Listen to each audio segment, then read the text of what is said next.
चाहेंगे सीन से शुरुआत करते हैं। यहाँ पे जो कॉलेज का सीन चल रहा है, किस तरह का सीन होगा अब यहाँ पे जो शूट किया जाएगा? कि जिस फिल्म की हम शूटिंग कर रहे हैं छोड़ो ना यार, इसमें जो हमने सुबह एक सीक्वेंस यहाँ पे किया है which is a hospital sequence, more like an informative scene. और उसके बाद अभी एक सीन है क्योंकि हमारी फिल्म में जो बैकड्रॉप है वो एक film school mess communication kind of a backdrop है। और मेरा किरदार एक यंग वॉनबी डायरेक्टर का है और बड़ा डायरेक्टर बनना चाहता है। He wants to change the face of Indian cinema. कुछ अजीब सा फायर जैसा होता है लोगों के अंदर when you are in school college उस टाइम पे, वो है, लेकिन एक बहुत ही एंटरटेनिंग तरीके से। और यहाँ ये सीक्वेंस है कि कैसे ये यहाँ से निकल रहे हैं, they going on a journey. और वो जर्नी किस तरीके से एक थ्रिलर की तरह से कैसे आपको अलग अलग चीज़ें होना शुरू हो जाती हैं, कैसे सम पीपल गो मिसिंग। और वन लाइन में पूछेंगे तो ये एक लड़के की अपने दो दोस्तों के लिए उनकी खोज, उनकी तलाश है। Two friends who go missing all of a sudden journey. तो शुरुआत इस फिल्म की ऐसी है कि एक बहुत ही एंटरटेनिंग, मस्ती वाली, lot of hidden humour, very realistic kind of a film, and suddenly how it turns into a thriller.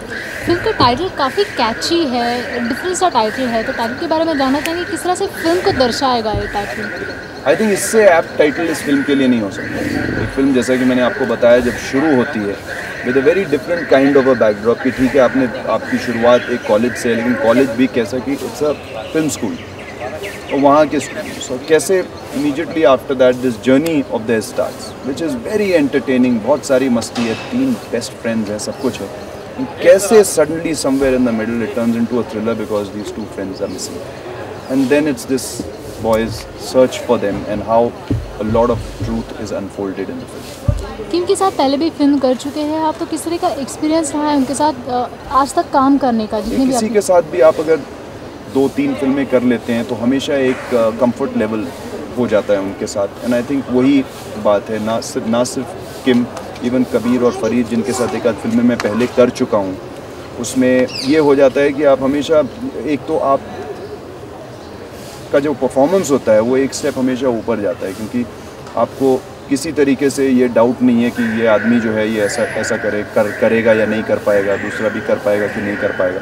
तो ऐसी सिचुएशन में जब आप आते हैं तो there is a lot of fun also, क्योंकि अगर मैं कबीर और फरीद के साथ काम कर रहा हूँ तो मुझे हमेशा पता लगा मैं पिछली पिक्चर में ऐसा दिया था, अगर बाई चांस हम में से किसी ने एक ऐसा एक्सप्रेशन दे दिया तो वेरी बैड एक्टर, तूने यही एक्सप्रेशन चरस में भी दिया था, तो यहाँ पर भी यही दे रहा है, you're a very bad actor. तो ऐसी चीज़ें जो हैं इंटरेस्टिंग होती हैं और हंसते खेलते काम होता है।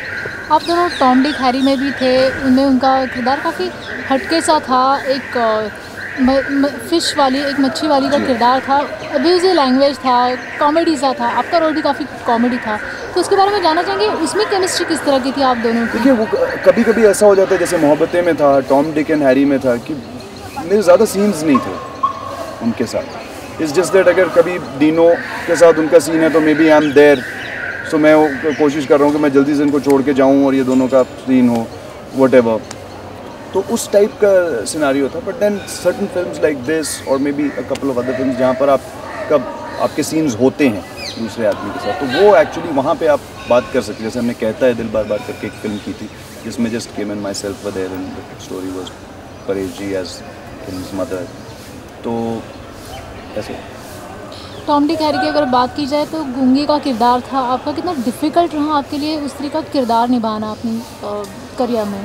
डिफ़िकल्ट इनिशियली बहुत लगा था ऐसा कि पता नहीं कैसे कर पाएंगे, ये क्या होगा, लेकिन I think once we started shooting for the film, I think एक आध दिन पहले हम लोगों ने कुछ रिहर्सल्स की थी और मैंने और डीनो ने वो टाइमिंग के लिए एक था कि जैसे जैसे मैं एक्सप्लेन कर रहा हूँ मेरे एक्शंस के ऊपर ही वो बोल रहा है, वो चीज़ के लिए आई थिंक हम लोगों ने 2-3 दिन की रिहर्सल की थी just to get that timing right. उसके बाद once we started shooting I don't think there was any problem ever.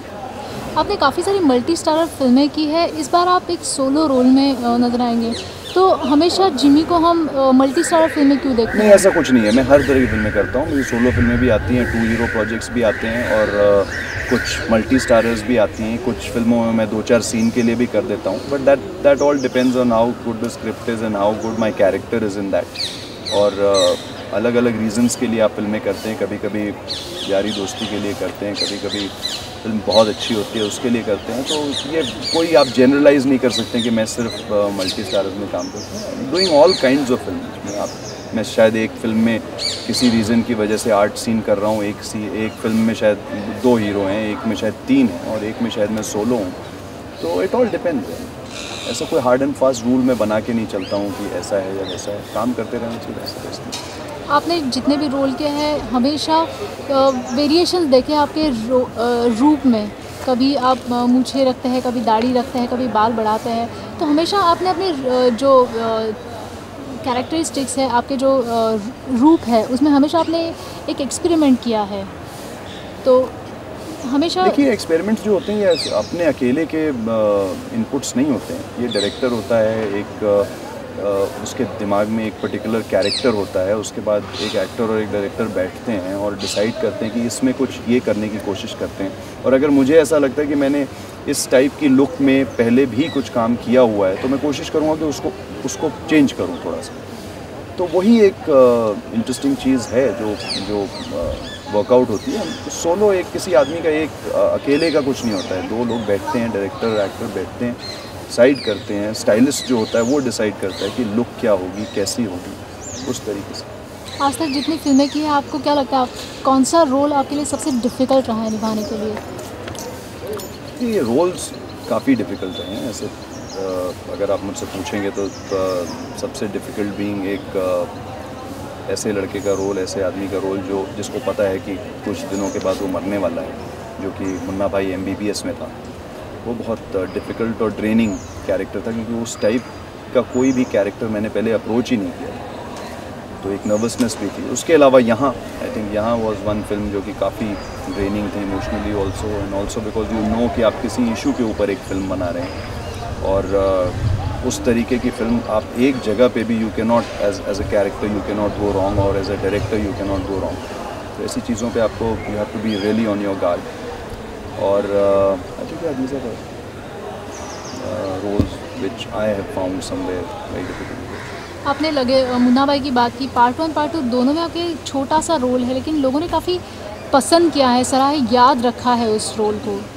तो आप वो सब आई थिंक वो राजू का कमाल है। Raju Hirani is according to me one of the best directors I have worked with, and I think he is one of the best in this industry and everything. And कहीं ना कहीं in Munna Bhai MBBS also he got me on to the film किसी एक ऐसे point के ऊपर जहाँ पूरी फिल्म एक बहुत ही एंटरटेनिंग लेवल पे चल रही है, and when he needed to change the मुद्दा, वहाँ से उन्होंने मेरे कैरेक्टर को इंट्रोड्यूस किया। And the same thing he did in Lage Raho also in a very interesting way. कभी कोई बोल नहीं सकता कितने स्मूथली आ जाता है ये कैरेक्टर और कैसे हो जाता है सब कुछ।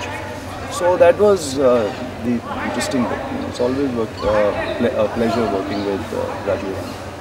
बचपन से हर इंसान फिल्में देखकर बड़ा होता है। कोई एक रोल देखता है तो लगता है कि हाँ, ये रोल मुझे निभाना था। एक ड्रीम रोल होता है, वो आपकी ज़िंदगी में क्या होगा? इतना मैं कभी सोचता नहीं है कौन सा ड्रीम रोल होगा। इतना अपना काम करते रहते हैं, दैट इज़ मोर इम्पोर्टेंट। और ड्रीम रोल्स तो मेरे हिसाब से कहीं ना कहीं कोई डायरेक्टर, कोई राइटर बैठा हुआ है इस वक्त, लिख रहा है कुछ, और ये ध्यान में रखते हुए लिख रहा है कि जिमी ने ये नहीं किया, ये नहीं किया, ये नहीं किया, और इन सब चीज़ों को मैं ब्लेंड करके एक स्क्रिप्ट लिखता हूँ, उससे ये करवाता हूँ। एक आपसे कमेंट चाहती हूँ, आपने डॉन पुरानी वाली डॉन देखी है? जी हाँ, पुरानी डॉन मैंने देखी। अभी मैं आज ही किसी को बोल रहा था कि मैं एक बार और DVD ला के वो फिर से देख रहा हूँ। पहले जो रोल बच्चन साहब ने किया था, अब शाहरुख निभा रहे हैं उसी रोल को, तो आप किस तरह से कंपेयर करेंगे उस दोनों फिल्मों? बहुत अच्छा है। बच्चन साहब ने उस टाइम पे किया था। Today if they making it again, आप बॉलीवुड में भी अगर देखें, ओशंस 11 पहले भी बनी थी, डिफरेंट स्टार कास्ट, आज की डेट में फिर से बनती है और सक्सेसफुल भी होती है। I think it's very good and I am looking forward to Shahrukh Don. आपको लगता है जो रोल बिग बी ने निभा चुके हैं, पर्दे पर अमर कर चुके हैं रोल, डॉन सुनते ही बिग बी आंखों के सामने आ जाते हैं, तो आपको लगता है कि वही रोल शाहरुख बहुत अच्छी तरह से प्ले करेंगे और लोगों के सामने वो इमेज बदल देंगे जो बिग? आई एम श्योर करेंगे, अच्छा करेंगे। पर mister Bachchan is mister Bachchan, Shahrukh is Shahrukh, and both will play to the best of their capabilities. लेकिन आप किसे मांगते हैं?